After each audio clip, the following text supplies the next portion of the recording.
Hello, everyone. Let us get into the next topic, that is basic yogic methods. So, as we have seen in the previous classes, that there are many different parts of yoga, right? Given by Patanjali, according to Patanjali, you have 8 limbs of yoga, right? Nothing but 8 parts of yoga. Right? So, we are not at all getting to, we are not at all using those all parts in this modern times, but we basically use the basic methods of yoga, which are to be considered as asanas and pranayama. Okay, so let us discuss what is asana and what is pranayama. We have discussed earlier. I'll just give a short meaning for it, and then we'll see how it affects the other systems, various systems in the human body. Right. So as we have discussed earlier, what do you mean by asana? Asana is nothing but a form of physical activity, right? So where you hold a position for a while, and then you get back to the normal position. So this is nothing but asana, nothing but a physical activity.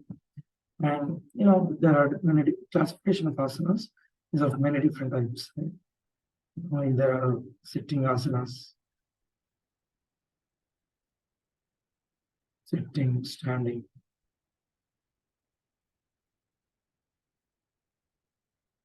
lying down, lying asanas, and inverted asanas. Inverted is nothing but where the legs go up and the head is on the floor. So those asanas are nothing but inverted asanas. This is the classification of different types of asanas. What is the next one? Pranayama. So pranayama is nothing but breathing exercises. So what is it? Breathing exercises. It is of many different types. We are not getting into the types of pranayama, but we just see the meaning of it. So pranayama is of many different types. So what do you mean by pranayama? It is nothing but the breathing exercises, where the prana is referred to as the breath. The prana is referred to as the breath. Okay, or you can call it as vital energy also. And ayama, the second word, is nothing but control. So pranayama is made up of 2 different words. Prana refers to the breath. Okay, nothing but the atmospheric air that we breathe in, or sometimes we call it as the vital energy. And next one is ayama. The next word is ayama, which is nothing but control. So if you see the whole meaning of the word pranayama, it is nothing but the control of breath, right?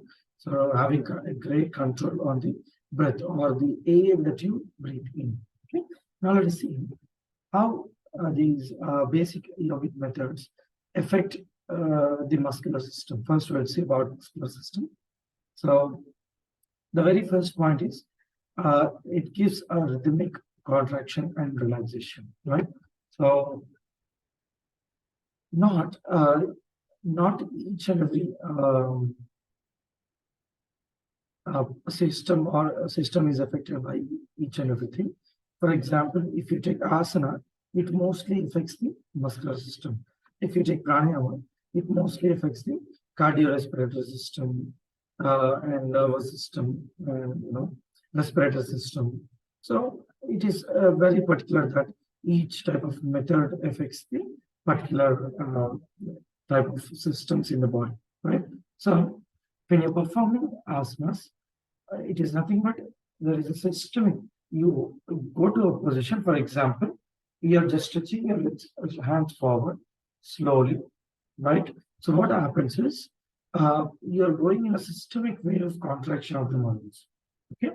And then slowly, after you stretch, then you get back to it in a normal position, right?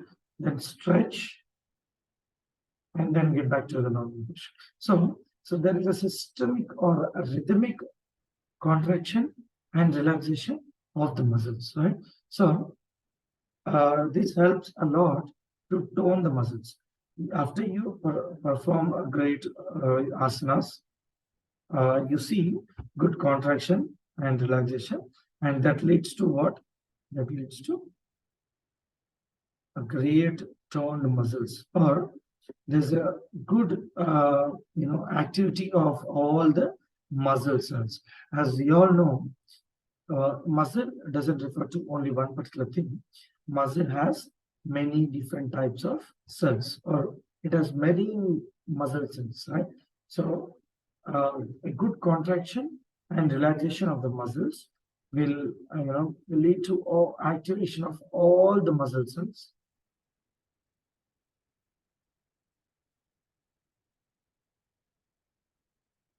All muscle cells activated. So that leads to toned muscles, right? So next comes reduces fat, particularly in abdomen and waist region. So if you see whether it is a sitting asana or whether it's standing or whether it's lying, whether it's inverted, in all types of asanas, abdomen and the waist region involves in each and every type of asana. So that's why it asanas and also pranayama. Pranayama helps in good circulation. So let us not get into that. So while doing asanas, it involves all the parts of the body, particularly abdomen and waist region. So as you all know, most of the fat is stored in the abdomen and in the waist regions. So it particularly reduces this fat in these parts of the region. And not only that, also in all parts of the region, fat is reduced with the proper working of the muscular system. Okay. Now let us see, improves flexibility and strength. Okay. So yoga asanas directly straight away improves flexibility. So it directly improves flexibility, right? So while stretching, contraction, while stretching and relaxing or contracting or contraction and relaxation is observed, automatically, definitely, it improves a great elasticity of the muscles, right? So a great elasticity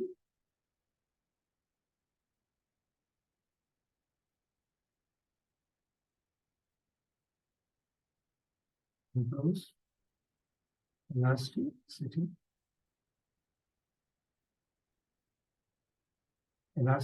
of the muscles, improves elasticity of the muscles. So that definitely leads to improve of flexibility, right?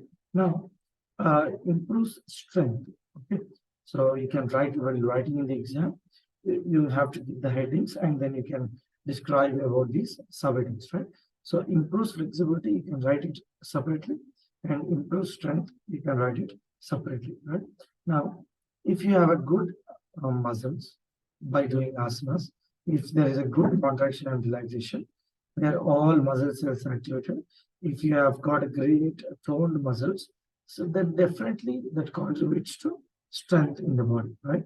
So that is all about muscular system. Now let's see cardiorespiratory system, right? So it improves circulation. Circulation of what? Simply circulation of nothing but blood. Okay. And not only that, sorry.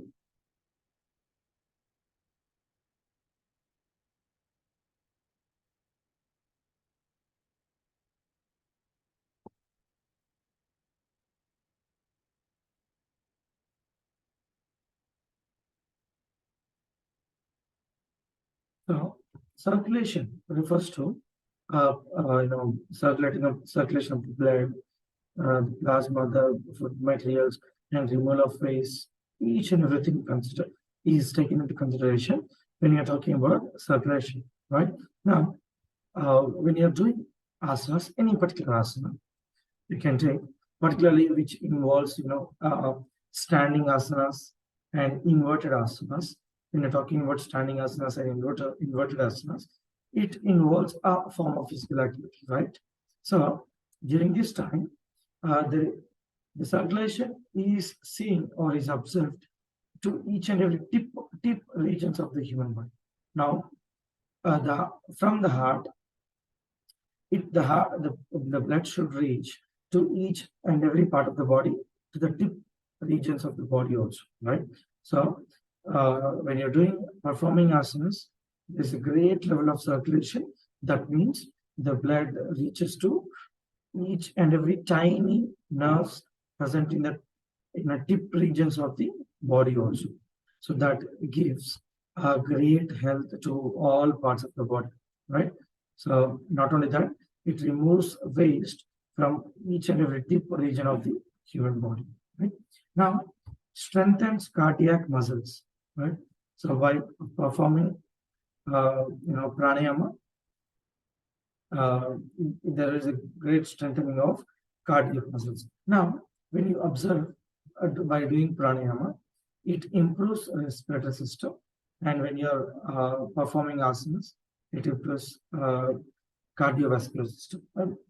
Both the muscular system and the cardiovascular system, both are affected by the asanas and also pranayama. Okay.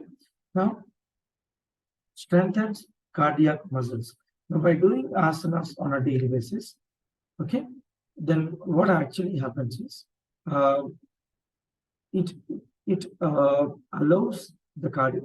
Now, sorry, uh, what do you mean by cardiac muscles first? So I should tell you first what are cardiac muscles. Okay, so cardiac muscles are involuntary muscles.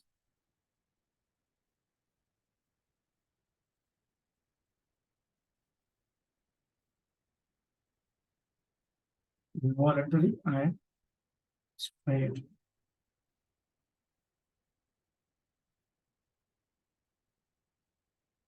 Okay, so skeletal muscles. So actually, I should get into deep. There are three different types of muscles.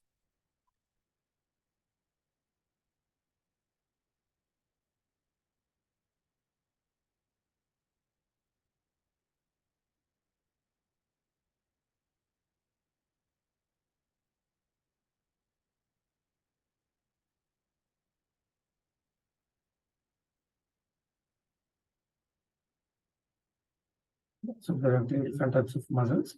First one is skeletal muscles, where you see muscle with the striations. Okay. And there is a smooth muscle. You don't see any striations. And also there's a cardiac muscles. Here also you see striations. Striated is nothing but there will be lines this way. Now, skeletal muscles are voluntary muscles, smooth or voluntary muscles, involuntary muscles. And cardiac muscles are also involuntary muscles. Okay. Now, striated is nothing but there are the lines on the muscle cells. So that's why you see these striations, nothing but lines are observed. Okay. So striations are observed on both skeletal muscles and also cardiac muscles. When it comes to voluntary, means the muscles that we are in our control. For example, I want to contract my muscle, bicep muscle, then I'm able to contract my muscle cells. Now, skeletal muscle cells. Now, if I want to close my fist, then I can close it, right? I can close it, I can open it. So these are nothing but voluntary muscles. When it comes to involuntary muscles, which are not in our control. Okay. For example, if you see, uh, there are the digestion process goes on. Okay. The digestion process, each and every process which is happening internally. Okay. So that we cannot control, right? So those we call it as involuntary muscles. And cardiac muscles are also involuntary muscles and striated muscles. Now, this is cardiac muscles. Now, the more active the cardiac muscles, the more it has got more strength, the more you're having greater heart health. Okay. So if you see more cardiac muscle cells, if there is more cardiac muscle cells in activation, then there will be a great heart health.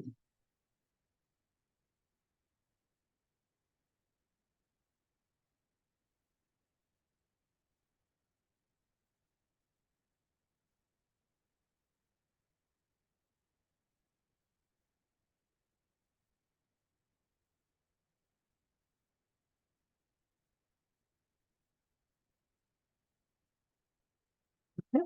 So the more greater the cardiac muscle cells activation, the more you will be having great strengthens cardiac muscles.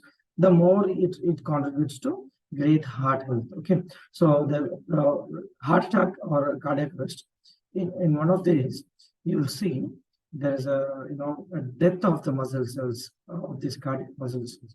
So that's what leads to heart diseases. So good heart cardiac muscles, great cardiac muscle activation. That means a good heart health. Okay, so now let's see great exchange of gases. This is one of the things that is related to respiratory system. Now, exchange of gases is observed in lungs. Okay, in lungs there are the minute particles, minute parts of the lungs are called alveoles. Okay, where you see exchange of gases is observed, where uh, oxygen O2 molecules, O2 enters into bloodstream. So by doing pranayama for a long period of time, what happens is there are many different types of, many alveol cells. Okay, so many alveoles, this activation of many alveoles exchanges many oxygen molecules. That means there is great amount of oxygen into the blood cells, and that oxygen is passed to the muscle cells, and then the great production of energy is observed. So energy is produced in the muscle cells only in the presence of oxygen, as we have discussed earlier. Energy is produced only in the presence of oxygen, right? So if there are very less oxygen molecules diffused or entering into bloodstream from the alveoles, then very less production of energy. That means you will become inactive very fast. Okay, even though you are eating much of the food, because of the very low amounts of activation of alveoles, what happens? So you see, your body produces very less strength, even though you have got more food, right? So more amount of activation of alveoles, great diffusion of O2 entering into the bloodstream. That means great production of energy is observed, right? So this is about great exchange of gases. This is usually happens with the great efforts of pranayama. Now, not only that, it also because of the uh, asanas, as it improves the great inhalation and exhalation process, right? Now, increased breath holding time. Now, what is breath holding time? If there is a lot of oxygen inside the body, then you can produce more great energy for a certain period of time. That means without holding by holding the breath also, the normal functioning of all the systems in the body happens usually for a long period of time. So that is nothing but increased breath holding time. So this is scientifically proven that pranayama and also asana improves breath holding time, right? So this is all about how basic asanas affects the muscular system and cardiorespiratory system.